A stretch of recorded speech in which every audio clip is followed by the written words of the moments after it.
Movie yetu inaanza, tunamuona Hye-jin aliyekuwa daktari bingwa wa meno, mwenye kipaji na mzuri sana katika kazi yake, na aliishi maisha yake kwa mpangilio mkali. Hakuwa mtu wa kijamii kabisa, na hilo lilidhihirika wakati alipokutana kwa bahati tu na mama wa mmoja wa majirani zake. Haijalishi yule mwanamke alijaribu kwa kiwango gani kuzungumza naye, Hye-jin daima alikatisha mazungumzo. Lakini hatima iliwaunganisha tena, safari hii kwenye kliniki ambayo Hye-jin alikuwa akifanya kazi. Mwanamke yule alifurahi sana kuona kuwa daktari wake wa meno ni jirani wa binti yake, na Hye-jin alimhudumia kwa upole kama alivyokuwa akiwahudumia wagonjwa wake wote. Lakini baada ya hapo, meneja wake alimshangaza kwa kumwambia ampe utambuzi wa uongo mwanamke yule ili waweze kumtoza fedha zaidi. Hye-jin alikataa kwa uthabiti, akimwambia, fanya hivyo kwa wagonjwa wako, lakini usiwaguse wangu. Mkurugenzi wake hakurudi nyuma, na badala yake alimhamishia mwanamke yule katika orodha ya wagonjwa wake mwenyewe ili aweze kumdanganya bila kizuizi. Hilo lilimkera sana Hye-jin. Alimfuata kwa hasira, akamtukana na kumkabili moja kwa moja, akimwambia kuwa huo haukuwa mara yake ya kwanza kumwibia mtu. Hakumpata nafasi ya kujibu kabla ya kumtaka ajiuzulu, kisha yeye mwenyewe akatoka kliniki. Alisherekea uamuzi huo wa ujasiri baadaye na rafiki yake Mason, wakinywa sana usiku huo hadi akazimia. Alipoamka siku iliyofuata, aligundua kuwa alikuwa ametenda kosa kubwa akiwa amelewa. Alikuwa ameandika katika makundi ya madaktari akimtuhumu bosi wake kuwa tapeli. Bila shaka, habari ilisambaa upesi na sasa hakuna yoyote aliyokuwa tayari kumwajiri tena. Kila mtu alishaijua habari hiyo. Alivunjika moyo, lakini kilichomtoa katika hali yote ni kwamba siku hiyo ilikuwa kumbukumbu ya siku ya kuzaliwa ya marehemu mama yake. Akaamua kuikumbuka siku hiyo katika kijiji cha Jongjin, mahali pa ufukweni alipowahi kutembelea akiwa mtoto na wazazi wake. Alipofika, aliketi kando ya bahari akikumbuka siku aliyowahi kutumia huko na familia yake, na akahisi msongamano wa hisia. Alimpigia simu baba yake kumsalimia, lakini kama kawaida alimjibu kwa ukatili, kama kana kwamba hakukumbuka hata ni siku gani. Akakata simu na akaendelea kutembea ufukweni, lakini alipojirudi katika sehemu aliyokuwa amekaa, aligundua kuwa kiatu chake kimoja kilianguka baharini. Aliumia moyoni kwa sababu kilikuwa kipya kabisa na cha gharama kubwa. Muda huo huo alimwona mwanaume akitoka majini akishika kiatu chake, akimkabidhi baada ya kukipata akiwa anaogelea. Mara moja Hye-jin alimwambia kwa ukali arudi tena majini akitafute cha pili. Bila hata kumshukuru, alimsukuma. Yule mwanaume alimjibu moja kwa moja kuwa kiatu kingine tayari kimeshaondoka na mawimbi. Alijikunjika kwa huzuni, akitambua kuwa ingebidi aende bila viatu. Akiwahurumia, akampa makubanzi aliyokuwa amevaa. Aliyavaa kwa kusita, akiwa amehisi kuchukizwa. Akiwa njiani kuelekea kwenye gari lake, aliwaona watoto wawili wamesimama pamoja. Msichana alikuwa analia kwa sauti, hivyo aliamua kusogea kuangalia. Ikageuka kwamba msichana ndiye aliyempiga mvulana na kumvunja jino. Cha kushangaza, hakukuwa mvulana anayelia, bali msichana aliyesababisha tatizo hilo. Hye-jin alicheka bila kujizuia kwa ucheshi wa tukio hilo. Alisaidia kutengeneza jino la mvulana na hata akampeleka nyumbani kwao. Walipofika kwenye mgahawa wa shangazi yake, aliingiwa na mshangao alipogundua kuwa makubanzi yaliyovaa yalikuwa ya kwao. Akahisi aibu, akajaribu kueleza kilichotokea lakini alishindwa, hivyo akaahidi kulipa gharama. Mwanamke huyo alikuwa mwenye moyo mwema, akamwambia aendelee kuyavaa na hata akamkaribisha ale chakula. Mwanzoni Hye-jin alikataa, lakini mwanamke alivyoendelea kusisitiza, alikubali na akaagiza supu ya mwani, chakula ambacho Wakorea hula siku ya kuzaliwa. Akaikula kwa heshima ya mama yake. Alipomaliza na kurudi kwenye gari, halikuwashwa. Akaingia sokoni kutafuta mtu alikutengeneza, lakini ghafla tumbo lake likamuuma sana. Akaingia katika kahawa ndogo ili kutumia choo, na kwa heshima akaagiza kahawa, lakini alivyoionja ikawa mbaya sana. Akaamua kuondoka, lakini alipotaka kulipa kwa kadi, mashine ilikuwa haifanyi kazi. Wakamwambia alipe pesa taslimu, lakini hakuwa nayo. Akawaambia kuwa ataenda kutoa pesa na kurudi, lakini binti wa yule mwanaume akapinga akisema, tutajuaje kama utarudi? Huenda wewe ni tapeli. Hye-jin akaaibika, ikabidi aache simu yake pale kama dhamana, kisha akaenda kutafuta ATM. Akajilaumu kwa kuja mahali hapo na akajilani tena alipopata kila ATM haifanyi kazi. Alirudi kwenye kahawa kueleza hali ilivyo, lakini yule mwanamke bado hakuamini. Wakati huo huo, yule mwanaume aliyemkuta ufukweni akatokea na kuambia kwamba alimuona hapo awali. Alimwomba msaada na mkopeshe pesa, lakini alikataa, akimwambia aache kuwa mtu asiye na haya, kwamba hawezi kumfuata kila wanapokutana akimtaka kitu. Alimwambia lazima ajifunze kujitegemea, lakini kuwa yeye ana njia ya kumsaidia apate pesa. Alidhani anamaanisha kuna mashine ya kutoa pesa mahali fulani inafanya kazi, lakini alimstaajabisha alipomwambia hapana, hitilafu ilikuwa katika kijiji chote. Badala yake alikuwa anampeleka kazini. Kwa mshangao mkubwa wa Hye-jin, aligundua kuwa alimaanisha kazi halisi ya jasho na harufu ya samaki pamoja na wavuvi. Alipinga akisema kuwa yeye hakuwa mtu wa kazi ngumu, lakini mwisho wa yote hakuwa na namna. Akavaa mavazi ya kazi yao na alitumika kwa saa nyingi akiosha samaki hadi mgongo wake karibu kuvunjika. Hatimaye alilipwa, na kwa pesa hizo hizo akarudi kulipa bili ya kahawa. Baada ya hapo, alimuomba ampeleke kwa mtu anayeweza kutengeneza gari lake. Yule mwanaume akalikagua mwenyewe na kugundua tatizo, lakini akamwambia kuwa ingelazimu asubiri hadi asubuhi. Alishtuka, akiuliza kwamba angekaa wapi usiku ule. Akamwambia asiwe na wasiwasi, mahali pale pana kitu ambacho kila mhusika mkuu wa K-drama anakifahamu vizuri, sauna. Kwa shukrani, alikwenda huko na akashangaa kumkuta naye akifanya kazi huko pia. Akahisi huenda anamfuatilia kila anakoenda, lakini akajizuia na akaenda kulala. Alipoamka, alipiga kelele za hofu baada ya kuona mende pembeni mwake na akakimbia hadi juu ya paa, watu wakimfazama wakijiuliza kwa nini anaogopa kitu kidogo kama hicho. Kwa namna fulani, alivumilia usiku ule uliolaaniwa. Asubuhi iliyofuata, gari lake lilitengenezwa na alijiandaa kuondoka haraka. Akiwa njiani kurudi Seoul, meneja wake wa zamani alimuita akijisifia kuwa kwa sababu ya ujumbe alioandika akiwa amelewa, aliwaambia madaktari wote meno wasimwajiri. Alimwambia Hee-jin hatapata kazi tena, na kwa kuwa hana pesa, hawezi hata kufikiria kufungua kliniki yake. Lakini wakati huo, Hee-jin alipata wazo la ajabu. Kama asingeweza kufanya kazi Seoul, angefungua kliniki yake, lakini hapo kijijini, bei ya kupanga ilikuwa ndogo, hapakuwa na madaktari wa meno na asingekuwa na ushindani. Alienda kwa mmiliki wa mgahawa na kumuuliza kama anamjua mahali pa kupangisha kwa ajili ya kliniki na makazi. Mwanamke yule akampeleka kwa dalali, lakini katikati ya safari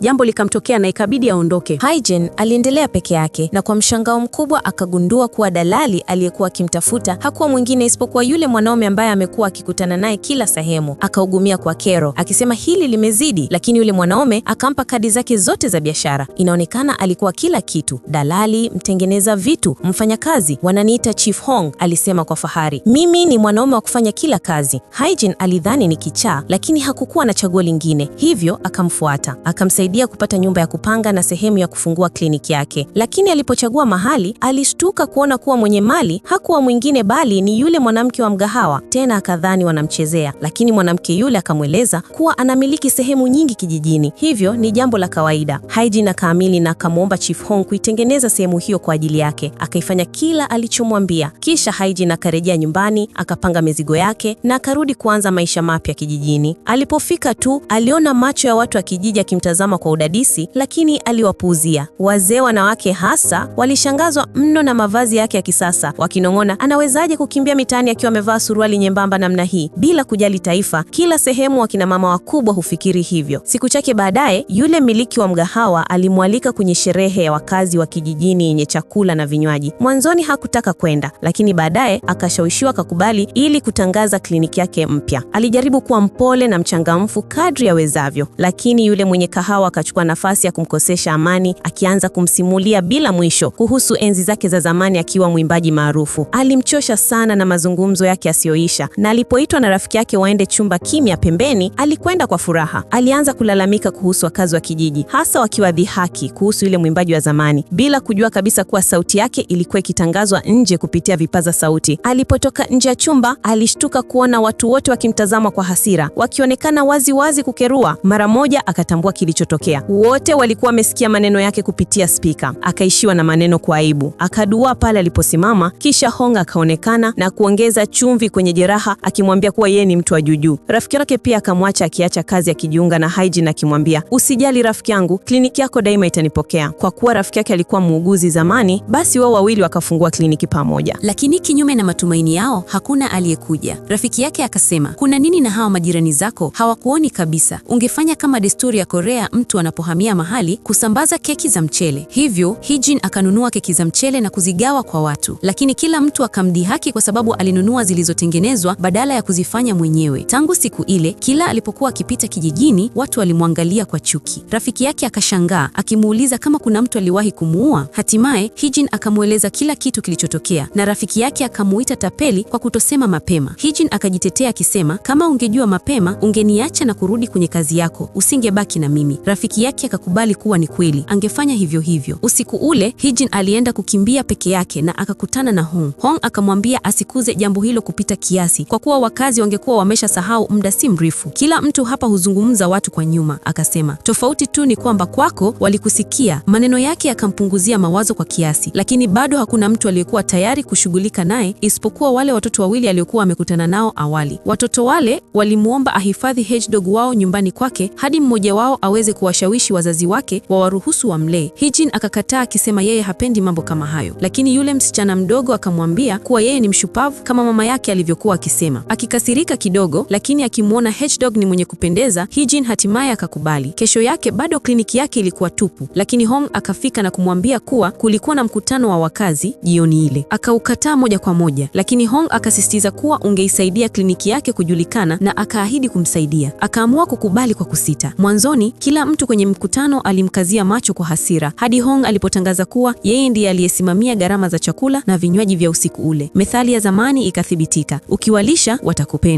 Mara ghafla kila mtu akamkaribisha kwa upole, lakini furaha ilikuwa mbali sana kwake alipomwona Hong akimkabidhi bili baada ya mkutano. Kwa hasira akamwambia asijaribu kumsaidia tena. Alimpuuza na akamkumbusha kuwa kesho saa 3 asubuhi kijiji kizima kingekusanyika kwa shughuli ya usafi na yeye ilibidi ajiunge. Hee-jin alichaka kwa dharau akisema hangeenda, lakini asubuhi ilipofika, bila kujali walivyojaribu kumwamsha, hakuna aliyefaulu mpaka Hong alipokuja kugonga mlango wake kwa nguvu na kumchosha kwa maneno hadi alilazimika kuamka. Baada ya kuchoka sana kwenye usafi, alirudi kliniki na hatimaye mgonjwa wake wa kwanza akaja. Yeye na rafiki yake walikuwa karibu kufa kwa furaha hadi walipogundua kuwa alikuwa rafiki yake Hong aliyetumwa kutengeneza biashara kwake, lakini bado alimpokea kwa shukrani. Baadaye rafiki yake Hong ambaye ni mwimbaji alimshangaza pale kafe akimpa albamu yake. Hee-jin alikiri kuwa alipenda moja ya nyimbo zake na mwanaume yule akafurahi kupita kiasi. Usiku ule alijaribu kumshukuru Hong, lakini alipokuwa akipanda ngazi aliteleza karibu aanguke uso mzima chini. Kwa aibu akaamua moja kwa moja kurudi nyumbani. Alipofika nyumbani akakuta mwaliko kutoka kwa mfanyakazi mwenzake wa zamani. Mwanzoni hakujali, lakini aliposikia uvumi ukienea kumhusu akaamua kuhudhuria ili kujithibitisha. Akitaka kuonekana mwenye mvuto, alitumia pesa kununua mavazi mengi mno, akiyajaribu yote huku Hong akimsaidia kubeba vifurushi visivyoisha. Hong akaanza kushuku, na alipouliza kinachoendelea akamweleza kuwa alikuwa na hafla muhimu Seoul. Baada ya masaa mengi ya kujaribu mavazi na rafiki yake, mwishowe akachagua vazi baya kuliko ya wote. Alipotoka kuelekea kwenye hafla akawakuta Hong akiwa na wazee watatu wa kijiji, wote wakimwomba awasafirishe kwa njia moja na yake. Alikataa mwanzoni, lakini Hong akamdhalilisha hadi akakubali kwa shida. Safari hiyo ikawa mateso. Alipiga marufuku muziki ili aelekeze akili kwenye kuendesha gari na akakataza kula kwa sababu waliendelea kudondosha makombo, jambo lililowafanya wamchukie naye akawachukia. Zaidi ya yote, walikuwa wakisimamisha safari mara kwa mara kwa sababu wanawake wazee walihitaji kwenda chooni. Hong alijaribu kumtuliza akisema hao ni wamama wakubwa, kuwa na subra, lakini yeye akamkata akimwambia nyamaze, kwani ni kosa lake yeye kushikwa nao. Hatimaye alipowashusha na kuwapoteza akaendelea hadi kwenye hafla. Wenzake wa zamani wakajaribu kumdhalilisha wakisema kuwa hakuna aliyemtaka ajiriwe tena, lakini kwa kujiamini akawaambia kuwa tayari amefungua kliniki yake binafsi Jongjin na kuwa yeye ndiye daktari wa meno pekee katika kijiji hicho. Alijisifu kwamba kliniki yake ilikuwa siku zote imejaa na wao wakaamini, wakihisi wivu wa uchungu. Baada ya tukio hilo, aliangalia mama wa bibi harusi akimpeleka binti yake kwa upendo, jambo ambalo lilimkumbusha kwa uchungu mama yake mwenyewe. Wakati huo huo, Hong kilitokea ghafla na akamvuta pembezoni haraka ili mtu yoyote asiwaone wakiwa pamoja. Kwa bahati mbaya, mwanamke mmoja aliwaona na hata kupiga picha,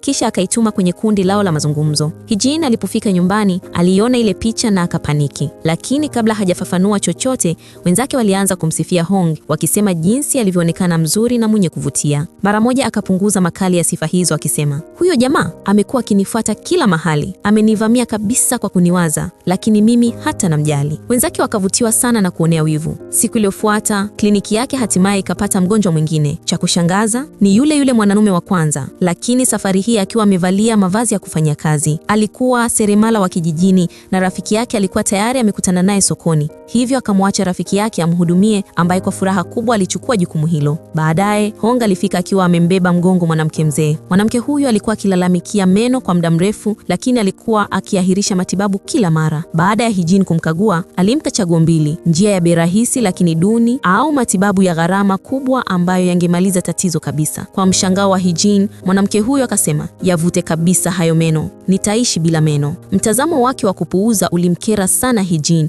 ambaye alimsomea kwa hasira. Hong alijaribu kupooza hali, lakini mwanamke yule udhikana na kumwambia aondoke, akimuita Hee-jin chizi. Hong ndipo akaelewa hasira na maumivu ya Hee-jin na akaamua kusaidia. Alikusanya pesa ambazo alikuwa amejiwekea akitaka kununua kamera aliyokuwa ameitamani kwa muda mrefu, kisha akazitoa ili kugharamia matibabu ya yule mama mzee. Lakini mwanamke huyo alimpuuza na kukataa pesa zake, hata akimdhihaki. Kisha akaenda kwa Hee-jin na kumwambia akubali zile pesa, halafu ajifanye kama anampa mwanamke huyo punguzo. Hee-jin aliguswa sana na jambo hilo, akitambua kwamba hawezi kumruhusu Hong Hong aonekana bora kuliko yeye. Ndipo akamtolea mama mzee punguzo kubwa sana, lakini akamwambia asiiambie mtu yoyote. Mwanamke huyo akafurahi kupita kiasi, akigundua kwamba Hee-jin haukuwa mtu wa moyo mgumu kama walivyodhani. Siku iliyofuata mwana wa kwanza wa yule mama mzee akapiga simu. Alimwambia kwamba Hong alikuwa amemtafuta kuhusu meno yake na akamshauri achukue njia ya bei rahisi, akisema, unajua implant ni gharama kubwa, pesa zangu zinanitosheleza kidogo tu na pia ada ya masomo ya binti yangu Marekani. Ubinafsi wake ulimuumiza sana na akaamua hatapokea pesa yoyote kutoka kwa yeyote kati yao. Badala yake alitumia akiba yake mwenyewe kulipia implant hizo. Baada ya upasuaji alichoka sana na akalala siku nzima huku Hong akimhudumia. Alipomaliza, Hong aliona taa kwa Hee-jin zimezimika. Kukimbia haraka kwenda kwake, aligundua umeme wake ulikuwa umekatwa. Ilikuwa ni sehemu yake tu kijijini kote. Hong aliurejesha mara moja na kwa kutaka kumfurahisha pia alimkabidhi kiatu chake cha pili ambacho kilikuwa kimepotea na Hong alikuwa amekipata bahati tu. Hee-jin aliruka kwa furaha halisi. Kuona furaha yake kulimfanya ajisikie vizuri na kuanzia hapo kila mara Hong alipomfanyia jambo, hisia zake za kuvutiwa naye zilikuwa taratibu. Kama siku walipokuwa kwenye kafe, alipoona Hong akiimba, macho yake yakabadilika kuwa kama ya mtu aliye na mapenzi moyoni. Hata alijifanya amelewa ili Hong ambebe. Hong alimchukua kweli, lakini katikati ya safari akamwambia wazi kuwa anajifanya, kwa hiyo aache kujifanyisha. Alichomeka sana kwa aibu. Kesho yake ilifika, siku yake ya mapumziko hatimaye. Kijijini kulikuwa na kanuni isiyoandikwa kwamba siku ya mapumziko ya Hong hakuna mtu aliyethubutu kumwomba msaada. Aliwapuuza wote, akafunga mizigo yake na kuelekea baharini. Wakati huo Hee-jin aliendelea kufanya kazi. Siku hiyo yule mgonjwa wa kurudia alifika tena, mara yake ya 3. Safari hii ndipo alipogundua wazi kuwa alikuwa kero, akimfanyia vitendo vya kumkera rafiki yake mara kadhaa. Kwa hasira, Hee-jin alikabiliana naye, lakini mwanaume huyo kwa kiburi akasema, unionyeshe uthibitisho. Alikuwa na uhakika kwa sababu alijua hapakuwa na kamera. Kelele zao zikasikika na yule mama mzee aliyekuwa njiani kwenda kuwatembelea. Mara moja akatoka nje na kumpigia Hong simu aje kuwaokoa. Ingawa ilikuwa siku yake ya mapumziko, bado Hong alikimbia kwa nguvu, akafika sambamba na rafiki yake. Alioga, watazama wasichana na akawahakikishia kuwa wako salama. Kisha hatimaye akaketi kupumzika. Kwa kushangaza, waliomalizia kufungiwa kituoni ni wao wenyewe. Wakati yule aliyekuwa akiwadhalilisha alipelekwa hospitalini, alianza kujifanya mhanga, akimwambia askari kwamba amepigwa vibaya sana. Askari alimkemea amwache kabisa, maumivu yake yalikuwa madogo na alistahili. Upande mwingine, msichana wetu alikuwa amejaa hasira kwa sababu wao ndio walikuwa wametiwa mahabusu. Baada ya muda mfupi, Hong alianza kujisikia vibaya kwa sababu ya nguo alizovaa, hivyo akamruhusu atoke kwenda kubadilisha. Hata aliomba nguo kwa askari aliyekuwa kituoni. Alikuwa karibu kumwambia msichana naye anaweza kutoka pia, na alikuwa akifungua mlango wakati rafiki yake akaingia akilia. Yote haya yamenipata kwa sababu yako, akalia. Yule mwingine akasisitiza, hapana, wewe umeumia na umenyamaza kwa ajili yangu. Hilo ndilo jambo la kidogo ninaloweza kukufanyia rafiki yangu, wa kwanza akajibu. Waliendelea kukumbatana na kusukana huku mlango ukiwa wazi kabisa na kila mtu akiangalia kwa mshangao. Kisha yule mama mzee akaibuka ghafla kuingilia. Alikuwa ameikuta simu ya yule mwathirikaji klinikini. Lazima aliidondosha. Walipoifungua wakapata ushahidi mwingi dhidi yake. Wakaelekea hospitalini, wakampiga ipasavyo safari hii na sasa ndiye aliyeishia kukamatwa. Waliporudi klinikini, wote walipumua kwa utulivu. Rafiki yake alipomwona yule askari tena, alimshukuru kwa kusimama upande wao. Askari akasema alikuwa ametekeleza wajibu tu na upole wake ulimgusa sana rafiki yake. Kwa upande wa msichana wetu, alikwenda nyumbani kwa Hong kumshukuru. Hong alimkaribisha aingie wakanywe kitu na hakuchelewa kukubali. Walikunywa hadi usiku wa manane na hatimaye akalala hapo kwake. Alipokurupuka alfajiri, akapigwa na butwaa, akaondoka mbio. Nani alimuona? Mwanamke mwenye ulimi mwepesi zaidi kijijini, yule anayesambaza habari kama moto porini. Ndani ya sekunde kijiji kizima kilijua ameondoka nyumbani kwa Hong asubuhi. Watu walimwangalia kwa macho ya ajabu mpaka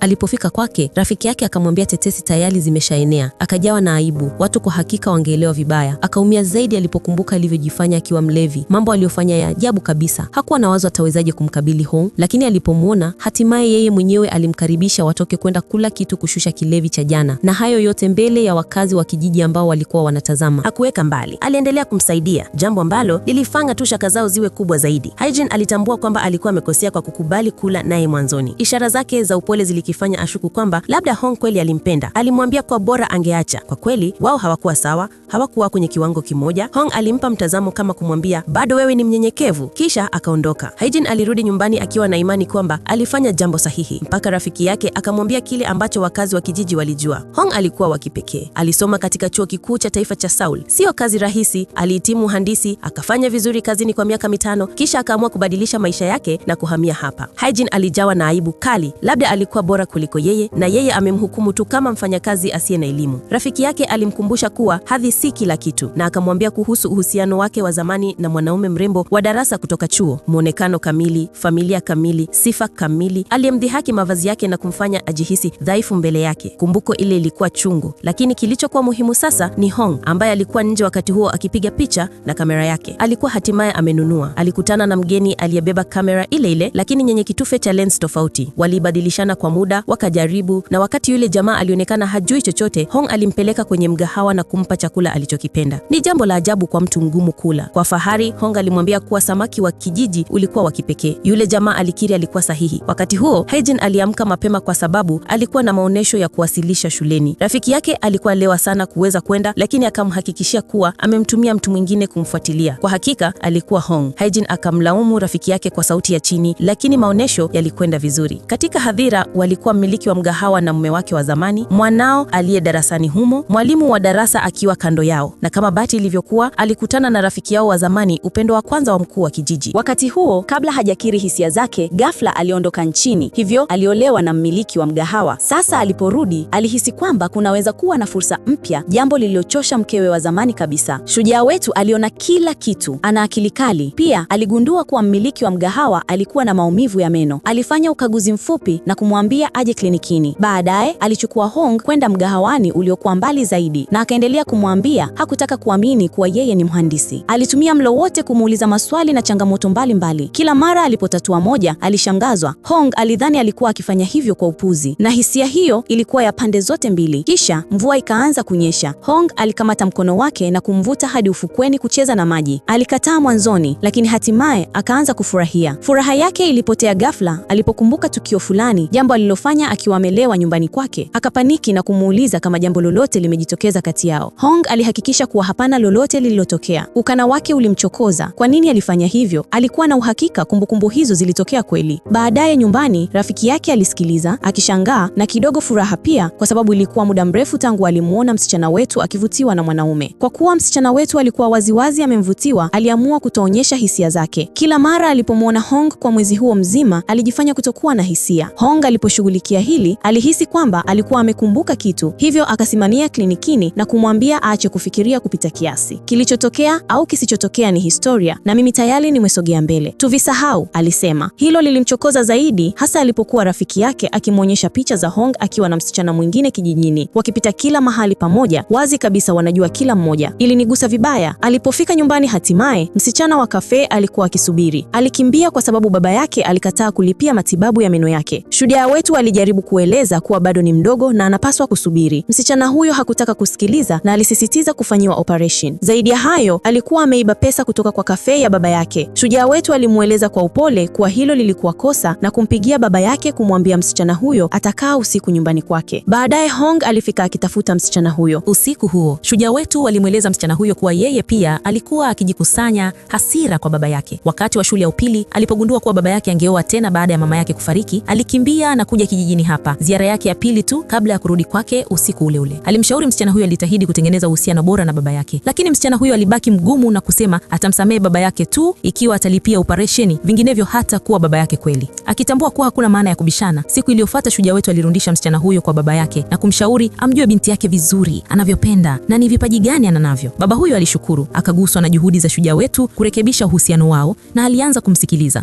Usiku ule kijiji kilisherehekea tamasha ambapo kila mtu alionyesha vipaji vyake, hasa binti wa mmiliki wa kafe ambaye alikuwa amejitahidi hadi uchovu mkubwa, hata aliumiza mguu wake, lakini hakukata tamaa. Alipanda jukwani bila kuacha tamaa, akiwa na azma ya kupata nafasi na kushinda fedha za zawadi ambazo zingemwezesha hatimaye kulipia upasuaji wake wa meno. Wakati wakazi wa kijiji walipoona upande wake wa kweli jukwani, waliibuka na huruma. Yeye na Hong walipanda jukwani pamoja. Alilia wakati wengine wakienda kucheza. Mwisho alishinda nafasi katika mashindano na Hae-jin aliahidi kumpa operesheni ya meno kwa punguzo. Msichana huyo alifurahi sana na aliendelea kumshukuru. Baadaye alirudia video ya utendaji wake, akishangazwa na jinsi alivyoonekana vizuri jukwani. Hapo ndipo bendi yake anayoyapenda ilipowasili. Waliketi mbele ya kila mtu na msichana huyo alifurahi sana alipomwona John, mtindo wake wa kupendeza. Baada ya onesho, alimwona akielekea gari pamoja na kundi lake na hakumuita kumsalimia. Bila shaka hakuona. Baba yake hakukazia sana, alimponda mgongoni na kumkimbiza moja kwa moja kwake. Walipomfika, mtindo alimtambua. Alikumbuka kumuona katika onesho mbili za nyimbo za zamani na kumkumbuka kutokana na jino lake la kipekee. Hapo aliamua kutorekebisha jino hilo kwa sababu linamfanya kuwa wa kipekee. Hae-jin karibu alipoteza akili. Alikuwa mtu wa pili kumwambia msichana huyo yale yale. Baada ya ushindi wao jukwani, kundi letu kuu lilitembea sokoni. Hong bahati mbaya kama kawaida aliteleza na karibu kuanguka majini, lakini Hee-jin alimkimbilia akamshika kwa wakati muafaka. Wakati huo, kwa mshangao, alikutana na rafiki yake wa zamani wa chuo kikuu, yule aliyekuwa akimsaidia awali. Waliungana kwa haraka na kuamkiana kwa moyo mkunjufu. Hong alishangazwa kwamba walikuwa wanajua kila mmoja, na Hee-jin pia alishangaa kwamba alijua Song. Mwanaume aliangushwa ghafla mgongoni na msichana. Msichana huyo aligeuka kuwa msaidizi wake, yule aliyekuwa akizunguka kijiji pamoja na Hong wote wakati wote. Hee-jin alikuwa amedhani walikuwa kwenye uhusiano wa kimapenzi, lakini kwa kweli Hong hakumtambua hata bila mapambo ya uso. Akiwa amepumua, Hee-jin aligundua kuwa mpenzi wake babu alikuwa hana mpenzi. Baadaye kila mtu alienda kunywa na wakazi wa kijiji, na pale ambapo haikutosha, Hong alimwalika Song kuendelea kunywa nyumbani kwake. Hee-jin kama kawaida alijumuika nao. Waliendelea kunywa hadi watelemke. Kama zamani, aliamka akiwa amekumbwa na butwaa, akakimbia kutoka nyumbani kwake. Mara nyingine tena alionekana na mke wa mji anayesambaza maneno. Alikuwa karibu kuanza kuenea tetesi, lakini akaona Song pia alikuwa pale, hivyo alinyamazisha. Siku iliyofuata, Song alikusanya kikundi chake kizima cha filamu. Aligeuka kuwa mkurugenzi anayepanga kupiga programu katika kijiji. Aliomba Hong amwonyeshe sehemu bora zaidi. Baada ya kuona kila kitu, Song aliamua kupiga filamu katika nyumba ya mwanamke msemaji. Kila mtu alimwambia hata kubali kamwe, lakini alisisitiza,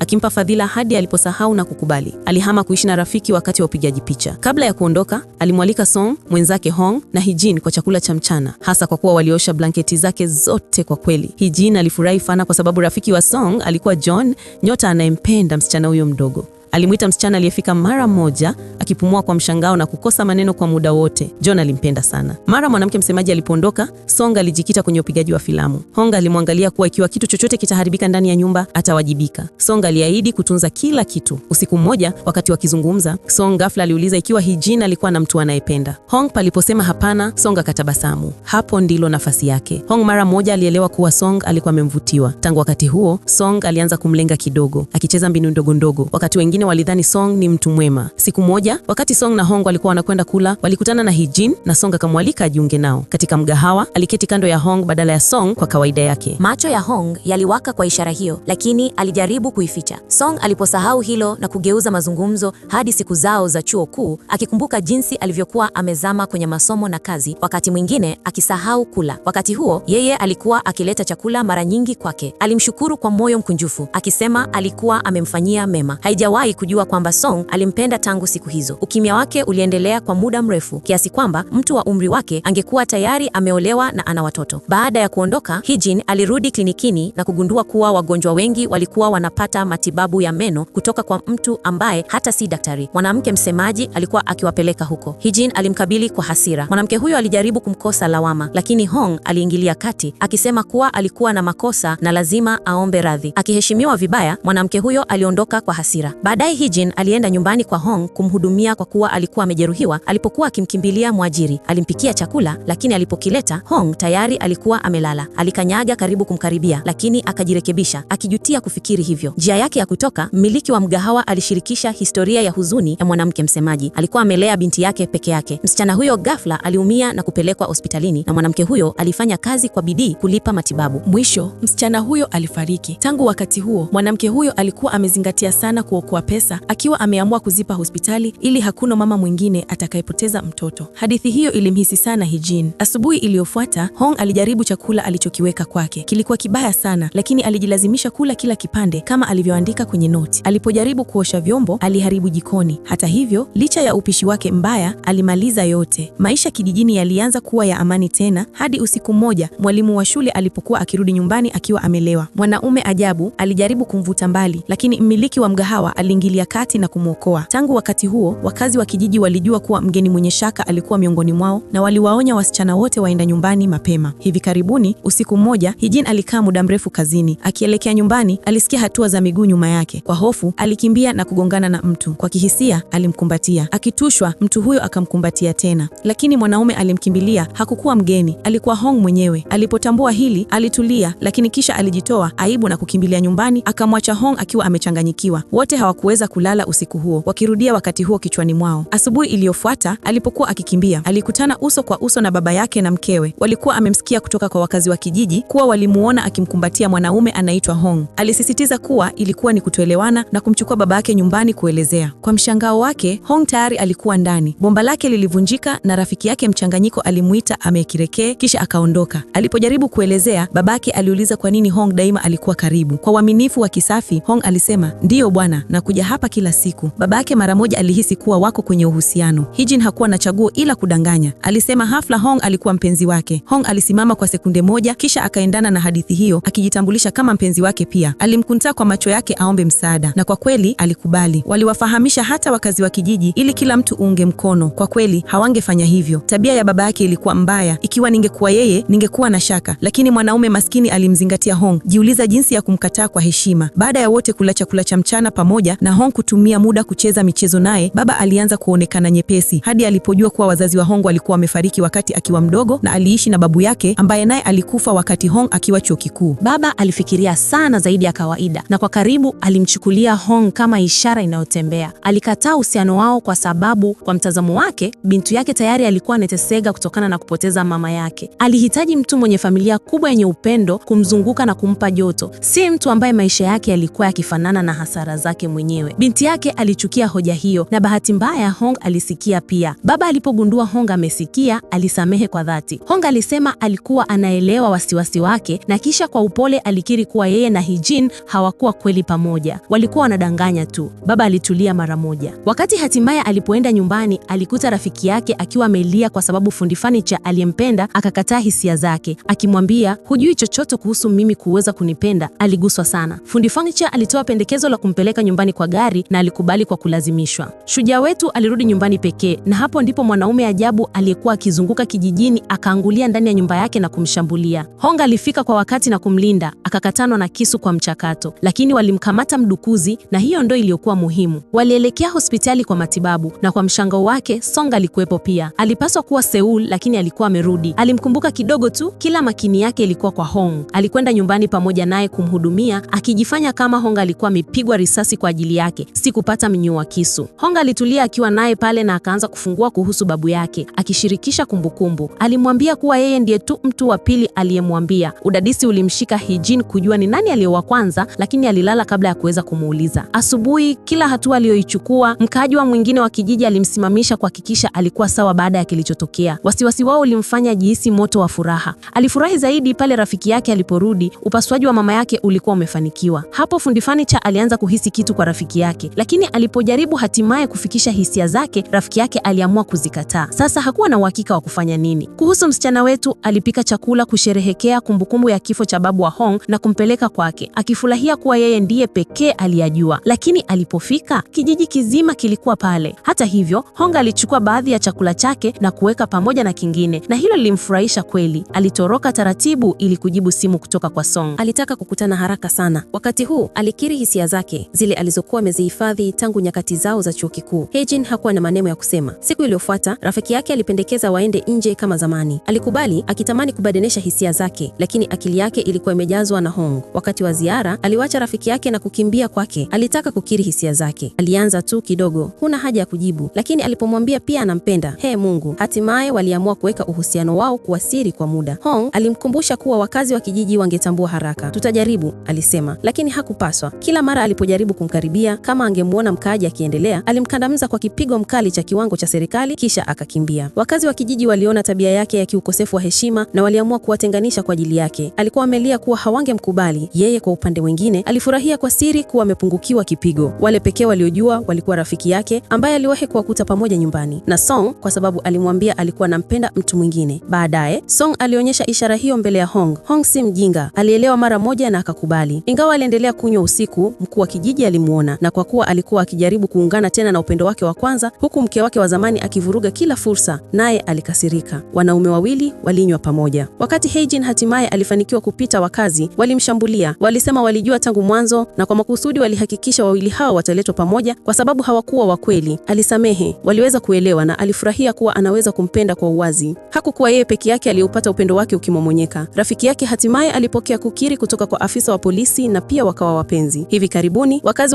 walikusanyika kuchagua watu watatu kwa bahati ili kuonekana katika kipindi cha TV cha mkurugenzi Song. Wenye bahati walichaguliwa walikwenda kwenye uchoraji wakiwa na shauku kubwa na kila kitu kilikwenda vizuri hadi Hong alianza kujaliana na Song. Wote waliona, hata Song mwenyewe aliyemwambia, "Haya mwanaume, mimi ndiye niliyopaswa kuwa na hasira, si wewe. Mimi ndiye niliyekuchagua wewe." Hong alihisi aibu na kuomba msamaha. Ilikuwa ya kupendeza na Hee-jin alimwomba msamaha mara moja. Siku iliyofuata katika clinic, baadhi ya wenzake wa zamani walifika na kumdhihaki kwa mazoezi yake madogo. Alikuwa waondoa na kuwaleta kwenye kahawa ili waongee badala yake, na pale alimtambulisha Hong. Waliwalika wote kucheza golfi. Alitaka kukataa akiwa na hofu kuwa huenda akamkosea heshima, lakini alikubali kwa ajili yake. Alikuwa na wasiwasi hadi alipoahidi kuwa anaweza kucheza. Siku iliyofuata alishangazwa alipomwona akija akiwa na mvuto, na mara walipoanza alionekana kuwa mchezaji bora zaidi pale. Wenzake walivutiwa na kuendelea kuuliza jinsi mwanaume kama yeye alivyomaliza katika kijiji hicho. Udadisi ulimfikisha, naye akajiuliza. Kisha akauliza kama alikuwa ndiye mshindi wa bahati nasibu aliyokuwa fumbo. Alicheka na kusema hakuwa hata akiishi katika kijiji wakati huo. Wewe kipuuzi. Alijisikia kushuka moyo. Alimchesha bila huruma njiani kuelekea nyumbani. Alipofika pale, alimkuta rafiki yake mlangoni akiwa na kifaa cha kusafiria. Mkewe alikuwa amemuondoa dukani kwa sababu alikataa kumfunga viatu. Alikaa na Hong na kuendelea kulalamika kwa ukali kuhusu jinsi mkewe alivyokuwa mdogo kwa sababu sikutaka kumfunga viatu. Wakati huo dukani, mkewe alilia akijihisi msamaha. Hee-jin alikuja kununua kitu na kagundua viatu vilikuwa vimefungwa vibaya. Mara moja alitoa kusaidia kufunga viatu. Hakuna tatizo. Hilo lilimfanya mkewe ajihisi vibaya zaidi kwa mumewe. Kwa hisia za uhasama wa kweli, alimwambia Hee-jin kuwa alimhasidi. Mpenzi wake alikuwa mrembo na daima makini, na yeye mwenyewe alikuwa mrembo na hodari. Hee-jin kwa upole alimkumbusha kuwa yeye pia ana maisha mazuri. Alikuwa ameolewa na mtu aliyempenda, alikuwa na binti na alikuwa mjamzito tena. Hilo lilikuwa baraka ambayo si kila mtu anapata, alimaanisha kwa moyo wote. Mara hiyo mkewe alihisi maumivu ya kujifungua. Alikuwa anaanza kuzaa. Walijaribu kumpigia simu mumewe lakini hakujijibu. Alisahau simu yake pale nyumbani kwa Hong. Hong alipiga simu na kusikia kilichokuwa kikiendelea. Alikimbilia haraka kumpeleka hospitalini, lakini barabara zilikuwa zimejaa maji kutokana na mvua. Bila chaguo jingine, Hee-jin alimpeleka nyumbani kwake kujifungua pale. Alipewa mwongozo na wanawake wa kijiji, wengi wao waliokuwa wakiwazalia nyumbani zamani. Shukran kwa Mungu, mtoto alizaliwa salama. Mumewe hatimaye alirudi na kukaa naye katika kila kitu, akimruhusu kumvuta nywele wakati wa maumivu kadri alivyotaka. Baadaye nyumbani kwa Hong, alikutana na picha katika moja ya vitabu vyake. Alikuwa karibu kuuliza ni nani alipokuwa akionyesha picha hiyo wakati alipopora ghafla, akimwambia kwa ghadhabu kuwa asiguse. Mara moja alikimbilia kuomba msamaha, akisema kuwa alikuwa amepita kiasi, lakini Hee-jin alikuwa ameshajua siri zake. Ikiwa hakutaka kuzungumza, sawa, aliondoka akiwa amelia. Kama kawaida, alikutana na mmiliki wa mgahawa ambaye alimwambia kwa upole kuwa Hong alikuwa hivyo tu, hakuwahi kuzungumza kuhusu maisha yake binafsi. Tangu aliporudi kutoka Seoul, tabia yake ilikuwa imebadilika. Hatimaye, wakazi wa kijiji walimkaribisha tena, lakini Hee-jin bado alikuwa na huzuni. Alimwambia kuwa wangepaswa kuchukua muda mbali kidogo, na alikubali ikiwa hiyo ingemfanya ajisikie vyema. Lakini yeye mwenyewe hakuwa na amani. Alijua kuwa hangeweza kumwambia kuwa mwanaume aliye kwenye picha hiyo alikuwa rafiki yake wa karibu wa chuo kikuu, kama kaka kwake ambaye alifariki kwa sababu yake, akiiacha familia yake katika hali mbaya. Kwa namna fulani, Hee-jin alihisi hili. Alimkaribia na kusema kuwa atasubiri, kwamba angeweza kufungua moyo wakati wowote atakapokuwa tayari. Alimpenda zaidi kwa kumheshimu kwa njia hiyo. Walianza pamoja kushirikia kumalizika kwa filamu ya Song. Wakati walipokuwa wanakaribia, msaidizi wa Song alishambulia Hong, akimpiga baada ya kusikia jina lake kamili na kumtuhumu kuwa ameharibu maisha ya baba yake. Wengine walichanganyikiwa, lakini kilichowashangaza ni kuwa Hong hakupinga kabisa. Alisimama tu pale, kisha alitoweka kimya, jambo ambalo lilifanya Hee-jin kujiuliza zaidi kama tuhuma hizo zinaweza kuwa za kweli. Baadaye alilia kwa rafiki yake ambaye alichunguza hali hiyo na kumwonyesha makala kuhusu Hong na rafiki aliyefariki. Hee-jin alisoma kwa makini, akijaribu kuelewa. Wakati huo huo, Song aliuliza msaidizi wake kwa maelezo zaidi. Msaidizi alielezea kuwa baba yake alikuwa mlinzi katika kampuni ya hisa ambapo Hong alikuwa akifanya kazi. Hong alimshawishi aliweke kidogo fedha, lakini mwanaume huyo alikosa kiasi, akauza kila kitu alichokuwa nacho ili kuiwekea katika mpango mwingine ulioshindwa. Wote walipoteza fedha zao. Baba yake alijaribu kujiua, lakini aliishi akiwa na ulemavu. Mvulana huyo akawa mkuu wa familia, alinyanyasika huku akifanya kazi ili kuendesha familia. Song alipokusanya mambo pamoja, aligundua kuwa dada yake mkubwa alikuwa akisimamia kampuni hiyo wakati huo. Ilitokea kuwa Song alikuwa jamaa wa marehemu wa Hong. Tangu wakati huo, Hong alijifunga peke yake, akikataa chakula hata wakazi walipokuwa wakileta. Hatimaye, Hee-jin aliamua kwenda kwake na kumsikiliza. Alimwambia kila kitu. Nyakati za chuo kikuu, alikutana na rafiki huyu aliyekuwa mtu wa kwanza aliyezungumza naye kuhusu babu yake. Mwanafunzi mkubwa aliwaahidi kuwa mara tu watakapomaliza masomo, ataanzisha kampuni na kuajiri wote wawili, na alifanya hivyo. Walifanikiwa kwa muda. Siku moja mlinzi aliuliza Hong ni wapi angeweke akiba yake. Hong alimshauri aanze kidogo mahali salama, lakini mwanaume huyo aliuza kila kitu na kuwekeza katika kitu hatari. Wakati kiliposhindwa, aliwaambia kila mtu kuwa aliwekeza pale Hong alipomshauri. Hong aliahidi kusaidia na kufanya kazi mchana na usiku kurekebisha mambo. Alikuwa busy kiasi kwamba hakuweza kujibu simu za mwanaume huyo. Wakati alipopiga simu, mwanaume huyo tayari alikuwa hospitali baada ya kujaribu kujiua. Akiwa amefadhaika kwa hatia, Hong alikimbilia kwake, lakini rafiki yake alikutana naye hapo na kuchukua gari. Rafiki yake alimwambia mara kwa mara kuwa si kosa lake, kwamba watatambua yote pamoja. Lakini kabla hafikie kumaliza maneno yake, gari jingine liligongana nao. Hong aliokoka. Rafiki yake hakufa. Hospitalini, mke wa mwanaume huyo alimkandamiza, akilia kuwa ilikuwa kosa lake, kwamba yeye anastahili kufa badala yake. Tangu wakati huo, Hong aliamini kila mtu aliyekaribu naye alikuwa amezuiliwa kwa sababu yake. Hee-jin alilia aliposikia jinsi alivyobeba hii yote peke yake. Alimfariji. Baadaye, msaidizi wa Song alikiri kuwa yote hayakuwa kosa la Hong, kwamba alikuwa akihitaji tu mtu wa kumtuhumu kwa mateso ya baba yake. Alikumbuka hata jinsi Hong alivyokuwa akisaidia kwa siri gharama za familia yake kwa miaka. Alimshukuru kwa dhati na kuondoka. Siku iliyofuata, Hong alivaa suti aliyoitishwa, ile aliyokuwa amevaa kwenye mazishi yote, na kwenda kukutana na mjane wa rafiki yake aliyekwenda na mwanao. Mvulana alicheza kwa furaha na Hee-jin, huku Hong akikaa na mjane. Alimwomba msamaha kwa jinsi alivyomshughulikia kwa maneno makali aliyoyasema miaka yote iliyopita. Alielewa maumivu yake. Kisha kwa mara ya kwanza, roho ya rafiki yake ilionekana akimwambia kuwa hakuwahi kuwa kosa lake. Hong hatimaye aliamini, akilia sana kwa huzuni. Baadaye, yeye na Hee-jin walizungumza kimya. Alimwambia kuwa alipewa fursa nzuri ya kazi Seoul. Alimshauri afikirie kwa makini na kuahidi kumsaidia bila kujali uamuzi wake. Lakini kilichokuwa muhimu kwake zaidi ni kuwa Hee-jin aliendelea kuwa ndani ya moyo wake. Hiyo ilikuwa ya kutosha. Alimthibitishia kuwa hangeenda popote. Furaha yao, hata hivyo,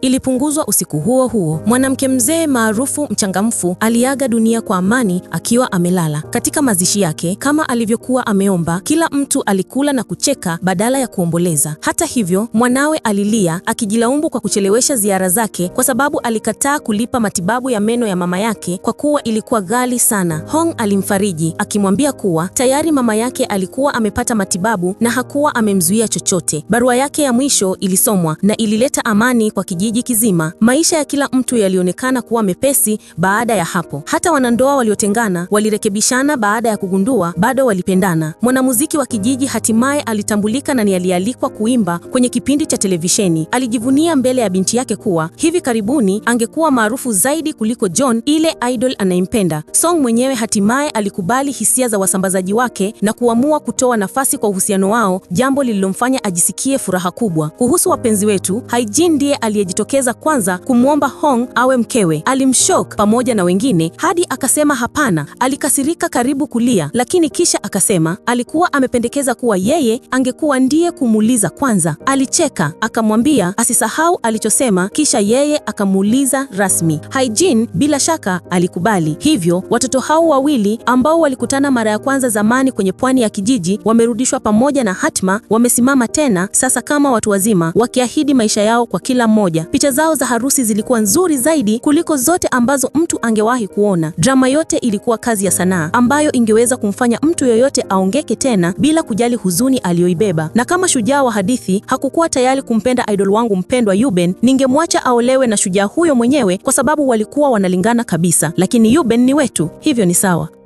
Na huu ndio mwisho wa movie hii. Usisahau kusubscribe kisha like, halafu comment neno lolote lile ili